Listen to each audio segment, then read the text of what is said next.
4 months in the bunker, confined to the dark, eating once every 4 days. Time passes as if by stealth, and I hardly count the days anymore. What a scare every time the food arrives and wakes me up. I am in a trance. With these words, a Holocaust survivor recalled the experience of being a prisoner in the Dachau concentration camp. This site was one of the most important detention centers of the Third Reich, and inside it housed tens of thousands of prisoners who were subjected to the most terrible harassment. Dachau was inaugurated in 1933 and functioned until 1945, the year in which it was liberated. The particularity of this camp lies in the fact that, from its beginnings, it was controlled by the SS, and this Nazi organization designed a chilling way to keep the prisoners at bay. They drafted a penal and disciplinary code, which contained all the punishments to which those who failed to comply with the rules of the camp could be subjected. The inmates lived with the threat of death hanging over their heads. Today, in this new episode of Military History, we'll tell you everything about the punishment suffered by the prisoners at Dachau. To know this story, we must first understand how the concentration camps of the Nazi regime worked. Initially, the first centers did not have unified regulations, and each one administered the sanctions at its discretion. Punishments consisted of a hard bed, denial of food, and solitary confinement in a dark cell, but physical punishment was rare. This changed forever in May 1933, when the SS, who were in charge of the Dachau camp, drew up the legal code detailing what was to be done when a prisoner broke the rules of the establishment. Theodor Eicke, a Nazi officer in charge of directing Dachau, was largely responsible for designing the Dachau Penal and Disciplinary Code. Those who knew him claimed that Eicke was a blind fan of National Socialism, a man willing to make the camp a place of suffering for prisoners in order to re-educate them. The idea that guided the director of the establishment was that, with an adequate dose of mistreatment and sanctions, the inmates would abandon their opposition to Nazism and become worshippers of Hitler. In the event that they refused to abandon their ideals and strictly obey the regulations of the camp, these people could be executed. The lightest punishment at Dachau was confinement in a cell. The regulations of the field described the situations for which a person could suffer this penalty. The inmates had to get up from their bunks every morning, as soon as the guards woke them up, and immediately tidy up the barracks where they slept. No one could wear civilian clothes, only the prisoner uniform could be worn, and they were not even allowed to wear underwear. Lying during an interrogation was prohibited, as was filing false reports, or writing more than 2 letters per month. Whoever broke any of these rules would be confined in the dark for a few days. The dreaded dungeons at Dachau were individual cells with a surface area of 80 centimeters per side. In this tiny space, the inmates could spend between 3 and 42 days, in a narrow hole inside which they had no ability to move. They had to stand, and sitting down was next to impossible. Inside, oxygen was scarce, and as the testimony at the beginning of this video indicates, the food ration was delivered once every 4 days. The inmates nicknamed these cells bunker, in which many died due to the appalling conditions of confinement.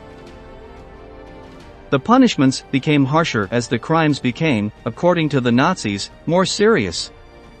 For example, those who approached a doctor for treatment without sufficient reason or who pretended to be ill to avoid their daily tasks were punished with time in cells, in addition to several weeks of forced labor. When the authority of the guards was put into play, the most direct violence came into action. Teasing or insolent comments towards a member of the SS were punishable by 50 lashes on the back. The Nazis had no tolerance for actions that put the order of the concentration camp at risk. Any hint of conspiracy, rebellion, or agitation was punishable by death. Acts considered destabilizing included making inflammatory speeches in front of other inmates, smuggling outside items, and concealing items of clothing and objects that could be used as weapons, such as rocks or knives. Most unforgivable of all, however, was trying to escape from Dachau. These actions were punished with a public hanging, so that the other inmates could see what fate awaited them if they wanted to escape from the concentration camp. Assaulting an SS officer, refusing to follow the orders of the guards, or failing to perform forced labor duties had an equally grim result. The rebel was to be executed on the spot with a shot, and then his corpse was hung in public. The same was true when someone caused a fire or explosion, damaged telephone wiring lines, or broke water pipes. All this was considered sabotage and was punishable by death. In the event that the destruction of property occurred due to negligence and not intentionally, the person responsible was sent to individual confinement in the bunker. Theodor Eicke, the director of Dachau, wanted to keep the honor of the Nazi movement clean, and therefore it was strictly forbidden to bribe SS guards with gifts or money, discuss politics, claim communism, criticize the Third Reich or speak ill of Hitler. These insults were punished with permanent confinement in individual cells, until the inmate died there from exhaustion or starvation. By no means were these people released before their time. Finally, the Dachau Penal and Disciplinary Code described a series of complementary punishments in order to maximize the suffering of prisoners. Mandatory exercise sessions were suggested, such as making them run until they fainted, forbidding them to write or receive letters, forcing them to sleep on hard beds, or tying their wrists behind their backs and hanging them by their hands from a pole, dislocating their shoulders.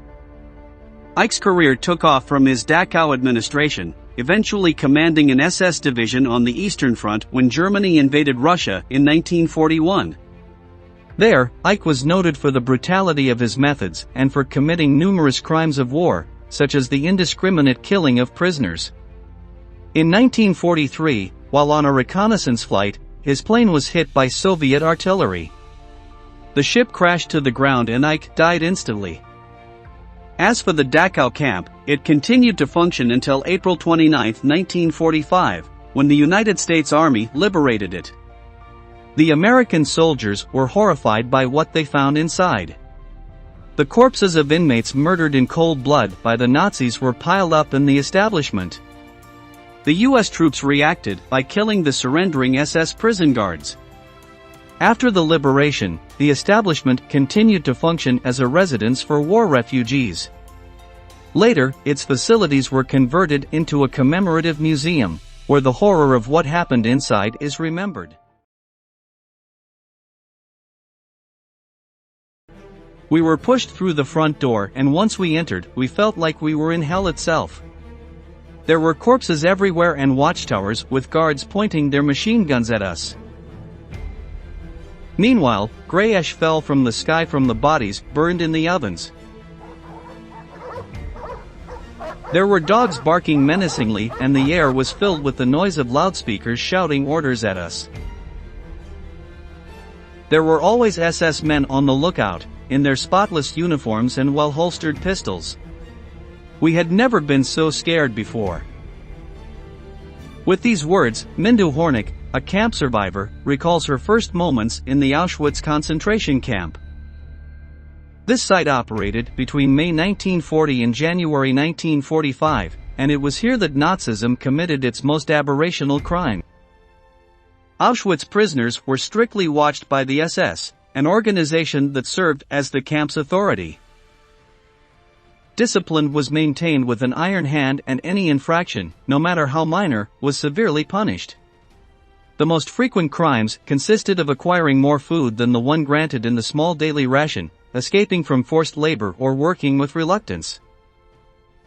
It was also not allowed to smoke or go to the bathroom without permission, although urinating on oneself was also a crime.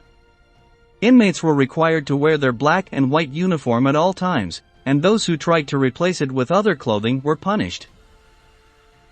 Life in Auschwitz was hell, but the prisoners had to go through it without complaint, and the regulations stated that suicide attempts were strictly prohibited. Those who tried and failed to take their own life would have to face the fury of Nazi officers. The administration of punishment was somewhat arbitrary, and it was up to the Auschwitz guards to decide the fate of offenders. The lightest penalties consisted of not being allowed to write letters or receive mail from their loved ones. This brought psychological consequences, but the physical integrity of a person was not threatened. From here, the intensity of the punishments increased. Sometimes prisoners were forced to squat with their arms outstretched and holding a heavy object in their hands. They had to stay like this for hours, knowing that if they didn't make it, they would suffer a beating. Sometimes, for the indiscipline of a single person, all his companions in the barracks were punished. The entire group had to stand in the courtyard, regardless of whether it was unbearably hot or bitterly cold. Sometimes they could spend a whole day like this, without eating or drinking, until most of them fainted and lay on the ground. Later, once they regained consciousness, those who had not resisted had to run 100 meters to show the guards that they still had the capacity to work. If they were unable to do so, they were sent to die in the gas chambers. One of the most common and fearsome punishments at Auschwitz was flogging. The inmate was taken to the central courtyard, where his feet were immobilized inside a wooden box, his arms were extended, and his stomach was made to rest on a table. Next, a guard would approach with a whip or a stick and the ordeal would begin. The blows tore the offender's body, shreds of skin dangling from his back, and a pool of blood formed around him. Meanwhile, the other inmates were forced to witness the act to instill terror in their minds and drive away any idea of rebellion. The prisoner had to hold back his cries of pain and count the number of lashes out loud. If he was wrong, the lashes would start from 0, only stopping when he reached 25. One of the cruelest punishments took place in Pavilion 11, the place where the rebels, saboteurs, and captured fugitives ended up. There, the prisoners were locked in cells whose windows were partially covered with bricks. In the dim light, the only thing they had at their disposal was a wooden bed, so uncomfortable that after sleeping on it they woke up with stiff muscles. However, in this dungeon there were even more terrible cells, like the famous dark cages, which had no windows. There were only sheets of metal with small holes through which air circulated and thin rays of light filtered through. The Nazis sent those sentenced to die of starvation here, so that the prisoner was plunged into absolute darkness for days.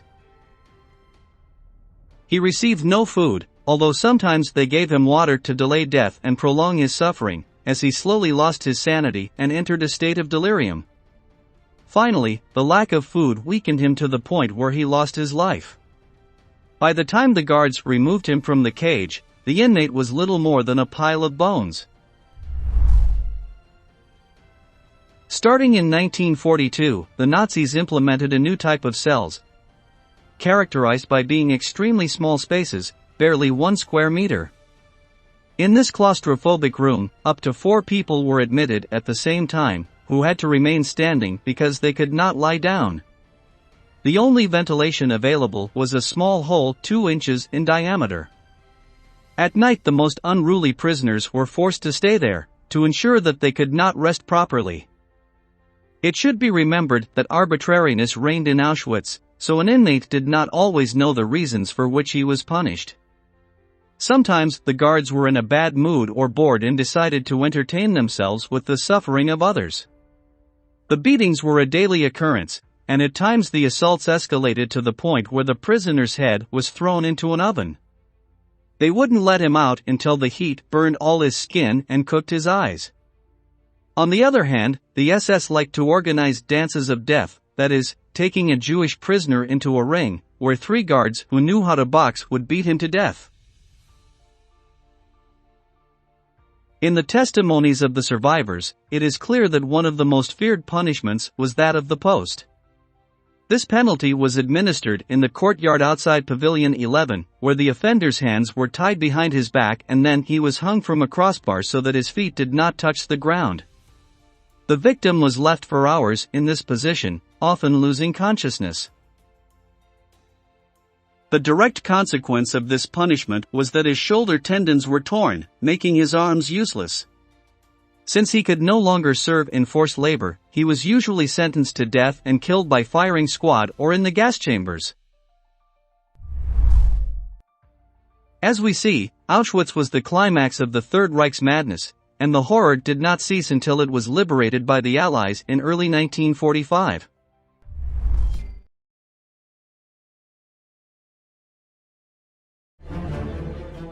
It is impossible for me to imagine, dear daughter, that I will never see you again, that I will never be able to hug you again. I would like the opportunity, even for the last time, to caress you and comb your hair. I say goodbye to you, and I promise that until the last moment of my life I will give you reasons to be proud of me. These words belong to Olga Benario, a woman who was a prisoner in the Ravensbrück concentration camp. While she was locked up, she wrote a farewell letter to her daughter, as she knew that sooner or later death would arrive. Life inside this site was short and cruel, in large part because of the chilling tortures administered by Nazi guards. Do not move from your screen, because in the next few minutes we'll tell you everything about the punishment of the prisoners in the Ravensbrück camp. But before we continue, we are very happy to tell you that this video is sponsored by Aura, an incredible tool that will help you protect all your data on the internet.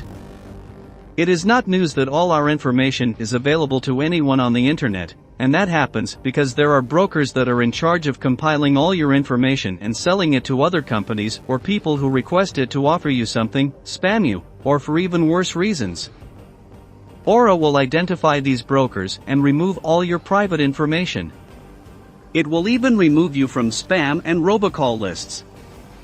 Aura also monitors your emails and passwords to see if they were involved in a data breach and exposed on the dark web, and gives you recommendations on what to do. Plus, it has a VPN, password manager, credit monitoring, and just about every internet security tool you'll ever need, all in one app. You can register using my code, aura.com/militaryhistory, or by scanning the QR on the screen, and try the application for 2 weeks, completely free of charge. Check how many brokers share your information and don't wait any longer to protect it. You can thank me later. I'll leave the links for you in the description and in the comments. Ravensbrück was a German concentration camp reserved exclusively for women. It operated between 1939 and 1945 in the north of the country, just 90 kilometers from Berlin. It is estimated that during the time that its doors remained open, about 132,000 prisoners passed through this site. All of them went through a hellish experience that began from the moment they were admitted. The first thing that was done was to strip the inmates of their personal possessions, so that their clothes and valuables were confiscated. Next, a number was tattooed on their arm with which they were identified by the authorities of the site. This was just the beginning of a lurid process of dehumanization designed to break the minds and will of the victims. Before being assigned a barracks to live in, the women had to undergo a rigorous inspection by a doctor. This functioned as a first form of torture, since the prisoners' genitals were manipulated without their consent. On the other hand, their mouths were inspected to see if they had any gold teeth.